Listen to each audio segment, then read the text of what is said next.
ተነስ ብላ ሐኪም ቤት ካልወሰድከኝ ካልታቀፍከኝ ብላ እንሄው እንዳቀፋት ነው እንግዲህ የቪዲዮ ምልክት የሚያሳየው ማለት ነው።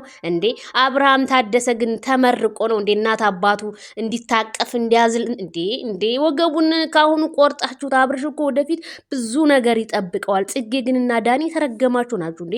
ብዙ ነገር የሚጠብቀው ልጅ ነው ይሄ ልጅ ምክንያቱም ትዳር ውስጥ ስገቡ ትዳር አለ፣ ከዛ ልጅ መውለድ አለ፣ ልጅ ከዛ የኑሮ እንትን ሁኔታ ብዙ ነገር አለና አዲሱ ሙሽራን እንደዚህ ባታለፉት ነው የምለው። እንዴ በጣም ነው የሳኩት። የስራችሁን ይስጣችሁን። እንዴ እኔማ ሩትዬና አብርሽዬ ደግሞ ዛሬ ማች ነው ያደረጉት። ኧረ ሲያምርባችሁ! በዛ ላይ ሌዘር ጃኬቱ በጣም ነው የሚያምረውን።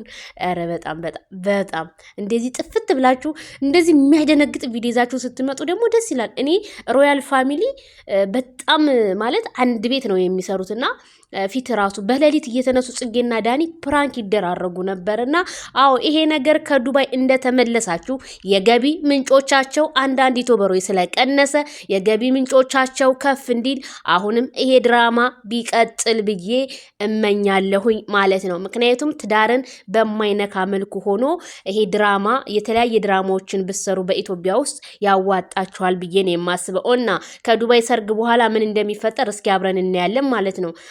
በእንደዚህ ተቀጠለማ ሚዲያው በጣም ነው የሚያስጠላው። ሚዲያው እኮ ያዙ ይልቀቁኝ የሚል ነገር ስለሚወድ እኔ ያንን ተመኘሁ። ቤተሰቦች እናንተስ ምን ተመኛችሁ?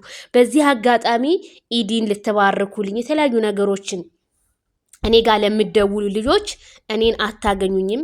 ዋትስአፕ፣ ኢሞ፣ ቴሌግራም ምናምን አታገኙኝም። በነገራችን ላይ ከቻላችሁ ቀጥታ መስመር ሊሆን ይችላል። እሱን ሌላ ስልክ ውስጥ አድርጌዋለሁኝ።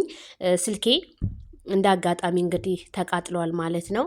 ዩቲዩብ የምሰራበት አሁን በጓደኛ አፕሊኬሽን ምናምን አውርጄ ነው ኤዲት እያደረግኩ ያለው ቪዲዮ ራሱ እኔ ብዙም እንትን አላለኝም።